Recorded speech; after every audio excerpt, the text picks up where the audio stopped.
Hi everyone, welcome back to Sonic 06. We're back. It's been like 2 months or so. This is first recording of 2014. Like, that's how long it's been. And when we last left off, we died in these caves as Omega, and it was just the worst. Oh, I just made that in one go though. Camera angle, camera. Oh, okay. There's something about me being charged up with my lasers that makes me go farther. I have no idea. I'm just guessing here. Anyway, I am here with Zolani Stewart. Hello. Hi there. Hi. That's not gonna reach. Oh, nice. That's the start. All right. Sweet. Okay, so these are the places that I died last time. Okay. My very last life was lost just randomly around here because nobody knows what's going on. It's kind of weird too because there's a lot of sort of regular sort of objects in other Sonic games, but they don't really work here. But they still kind of exist. Yeah, they So exist it's on not- just pure Sonicness. Yeah, it's just like it being a Sonic game is like the only It thing has that to be kind here. of necessitates that. It's kind of weird. Like there are bouncy pads there, but it just feels awkward to put them here. I am floating now. Yes, no, that's something that I really notice a lot. Even with characters that really don't need them. They don't, like, Yeah. Knuckles will have, like, entire areas where there's, like, all these bounce pads. But he could just walk up any of the walls and... Oh! Apparently he didn't want to... He got bored of gliding. Okay. But yeah, so the last time you were here, we had Roby Jones here, but he is off doing busy things, Very important busy things, and so he can't be with us today. And so you could be our co-host today. Yeah. Hey. What's going on? That's super cool. And like that. it's a good time to be a co-host because we've had a lot of weird things happening in Sonic Land that kind of pertain to Sonic 06 in a big way. So I'd I guess these things would be a good chance. Like, I know that like Sonic 06 isn't a very good game to play, but at the same time it gives you and I sort of a chance to talk about Sonic things, which is cool, and that's Yeah, cool. 'Cause Sonic's there's failures especially, Yeah, as well as there's a lot its of- successes. there's a lot of cool stuff. Like there's actually a lot of material to talk about when it comes to Sonic. It's just, you know, there usually isn't a lot of space put towards that for obvious reasons. Not sure Sonic where I'm is- going with this one. What did I figure? You just aren't there doors on opposite sides, right? And you kind There was, but I keep the camera spins, and so I end up all over the place, and then I fall because I don't- Omega doesn't like to glide every time. I don't remember. Is Sonic 06 fixed camera, or can you rotate it? I can rotate it, and it's definitely not fixed camera because the camera will go wherever it feels like. Okay. And then there's also the lag and all sorts of weird stuff happens. But yeah, recently they are now advertising for the new Sonic Boom series. It's And a so- TV. It's a game, but it's also a TV show. I didn't know it's a TV show. But I mean, at least I haven't seen a TV show part of it. Gotta do I that should probably watch transmedia that. advertising. Yeah, I mean, I watched the trailer for the game though, and I thought it looked pretty neat. I thought it looked interesting. As You know, Sonic it's- stuff is wanted to be, is super interesting when you first see it. I mean, like I mean, and that's not even comparable to other Sonic games. Like just in itself, like it looks kind of neat. You know, it looks colorful. It looks very imaginative. It looks like there's a lot of sort of variety in terms of those settings. Those Oh my settings, God, look like he's not doing anything. Those places just like sprawl. It's really cool looking. You know, and I really hope that those are used to kind of a good effect. I think it was Dominic Harrison from Indie Static who noted to me that it looks kind of like a Jackson Daxter game. And that's Ooh, kind of okay. Yeah, and that's kind of interesting too. I mean, I get a lot of Sonic Heroes vibes from Sonic Boom, not only because there are various characters there and such, but also What I makes guess it it's funny. seem Jack and Daxter, and what makes it seem Sonic Well, Heroes? when it comes, I'm not really sure why Dominic told me about the Jack and Daxter analogy. I haven't actually played the PS2 version of that game. I played Jack 3 though. That was kind of neat. It might be because of the animations. Maybe there's something like that. Maybe they're really fluid or something. I'm not really sure. But they do look like it does remind me of Sonic Heroes because of how vivid it looks, how colorful it is. And I think that's interesting too because that also sort of harkens back to a time. It reminds me of GameCube games as a whole. Okay, which We tend did to. it! We did it! Oh, nice. It took 3 minutes, but we did it! Hey, good job. Yeah. So it reminds me sort of GameCube games as a whole, also because they're all a lot of GameCube games are actually really colorful. And a lot of them do have sort of very vivid and they feel very smooth. So the colors are the big... Yeah, and it also sort of reminds me too because the GameCube games, I don't know, so sometimes it kind of feels like after the PS2 era, a lot of games, mostly console games, have felt so dry and humorless, like, ever since Gears of War and such like that. Yeah, I could see that. There was a big kind of play element to your Dreamcast and GameCube. Yeah. It feels like games that are really excited about the fact that they're games. And I feel like that kind of gets lost. As opposed to over wishing they were time. movies. Yeah. I get that. I mean, there's a lot of reasons for that, and not even just Gears of War or whatever. It's just the way that games are produced. Oh my god, the camera just showed me where the Switch was. Oh, nice. This is the first time it's decided to do that in ever. And then they put the Switch next to the door! This game... Thank you, Sonic. They never do these basic, like, game design things so nicely for me. But all of a sudden, I guess Sonic feels like it's in a giving mood. I don't know why there's spikes there. And I don't know why they're not like booby trap spikes. They're just like, hey, we're spikes because we're sitting here. This guy still alive? Yes. There we go. So what are the monsters for? I think they're just there to be there. I don't really know. They just show up all the time. I mean, is there some kind of plot towards them? Nope.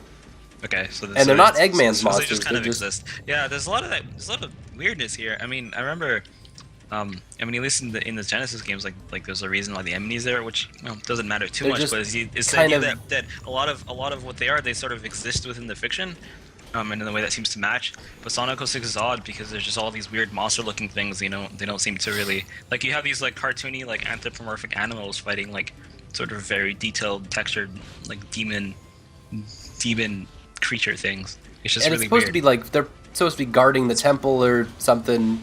Yeah, it's awkward for the Iblis trigger, but there's no other context other than what they expect you to create.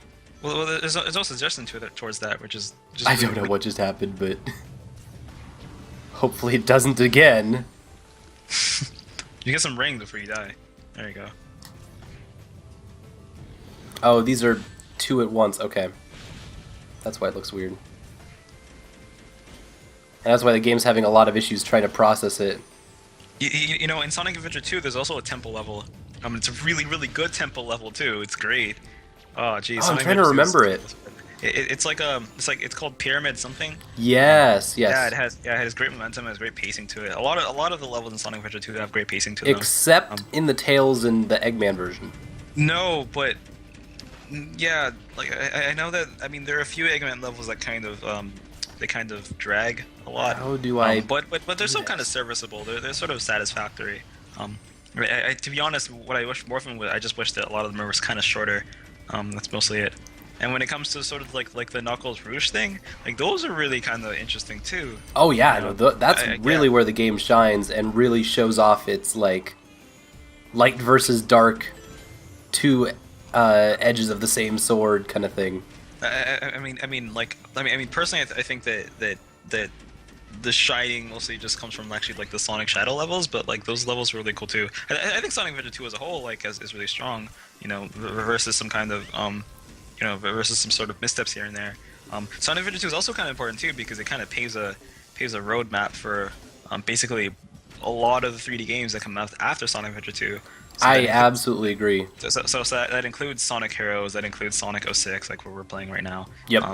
that even includes games like Sonic Riders as well, which also sort of has some structures. So you see that sort of And permeate, like at the same time, games like Sonic 06, like they seem to have learned all the wrong lessons from Sonic Adventure 2. It's really weird. oh It seems god. to get all the wrong things from it, and that's really disappointing. Because there's a lot of potential for what Sonic Adventure 2 did, and I guess what Sonic Adventure Okay. did as well. But so Sonic Adventure 2 felt like kind of peak Oh for no. big Sonic games. It's this really brilliant room again, but it's the opposite way, or it's mirrored. It's mirrored. I think so.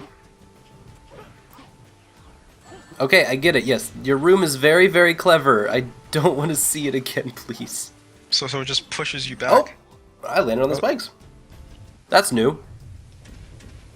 Oh no.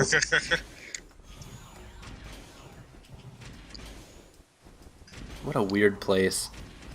So they're gonna make me keep switching between hitting switches as Omega and hitting switches as Shadow until the whole dang thing is over. This is really drab, isn't it? Just walking around, just hitting switches. There's a lot of stuff like this in Sonic 06. A lot of useless, sort of arbitrary processes. I don't understand why they exist. So Yup. padding. Padding. Yeah, it's a lot of padding, and like there are parts of it, like the part where the parts Look where at you're the- in like the city. That's Oh, the well. thing you'd like, Z, is that they give you these big rooms. Look at these things. Yeah, I mean those are kind of nice, but Huge open spaces. But at the same time, it's kind of useless because you have to like jump over things and hit things, so you don't really get to appreciate any of that. Oh, it yeah. it all just kind of gets obscured, which is how most games tend to Suddenly. be. Yeah. What? No! No, it's okay. We're still So, moving. I mean, maybe you don't have to be on the ground though, but I am over here now. okay, cool. I went fast. For once. Oh, finally, I get to actually fight worms as something that can fight worms.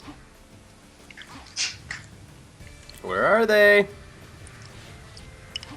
Oh, so you were saying earlier that Sonic Adventure 2 has its own lifeblood that really permeates the culture of 3D games of the GameCube and Dreamcast and PlayStation 2 era. It's just that you can tell that a lot of stuff that happened in Sonic Adventure 2, like they try to sort of keep this sort of, I guess they kind of sort of try to replicate those structures in games after it, so like Sonic Heroes and such. And even the thing too in Sonic 06 where you're in the you're like on the city part. Where you're like in the town, you're just talking to people. It's really useless. But I mean, The very first that was- level of this game is the exact same as, oops, fell off there. as Sonic Adventure. Sonic Adventure. The Yeah. beach, right? Yeah. Yep. But I'm talking about where you're like in the city and you're just walking around talking to people. Yes. Like that. That's also like Sonic 1, where you can walk around the city and talk to people and such. Feels different here though. But I mean, so I mean, it's just weird because it seems like the people who made this seem to sort of understand the Nope, things they that's were it. doing, but it doesn't really go anywhere. That's it. We're That's going a- back around the horn. Oh fuck, really? Yup. Shit. That's fucked up. That is Damn. absolutely fucked up. All right. They're gonna make me Okay. work for my dinner. But we know how to do all those parts a lot better now, so Okay. don't worry, boo. It's gonna be a lot easier. Yeah.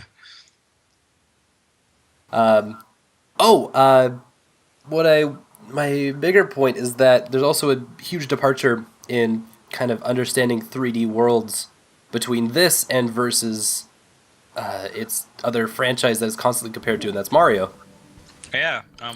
And they're Well- totally different understandings of virtually everything, despite being constantly compared. And playing sports together and joining in Mario parties or whatever Sonic decides to leech off of. A super actually creepy too. Mostly just because like I just find a lot of the sort of Sonic Limbo games to be kind of creepy. It's just something In what about way? them. Yeah. Well, because I think that Sonic fiction has always had like a slightly a sort of a kind of a thoughtful undertone to it. Oh, the- conservationalist. yeah. I guess so. Conservationist in a sense, but just a subject matter. I mean, in the Genesis games, it's about this evil dude who walks around and steals animals and turns them into mechanized robots. Like that's kind of fucked up. Sonic Adventure 3, he's like finally firebombing forests. Yeah, Or yeah. sorry, so, Sonic 3, so not Sonic Adventure. Sonic 3, he's like fired. Like that's screwed up. Like that's kind of that's a little disturbing. But it's this idea that Sonic fiction has always sort of had complex undertones to it, whereas Mario kind of doesn't. Mario is mostly it's pretty straight faced most of the time. In the sense that it has one thing and it just does that thing and it just keeps pushing it a lot of the time. So all so of Sonic, its the all thing of about its forms are very abstract. They're I mean- abstracted for the play itself. I mean, what's it called? They're super. Oh, there you go. Oh what? Oh god. Yup. Can't flip. And he just wails. He's like, He just oops. wails while he walks in. The sand devours everything.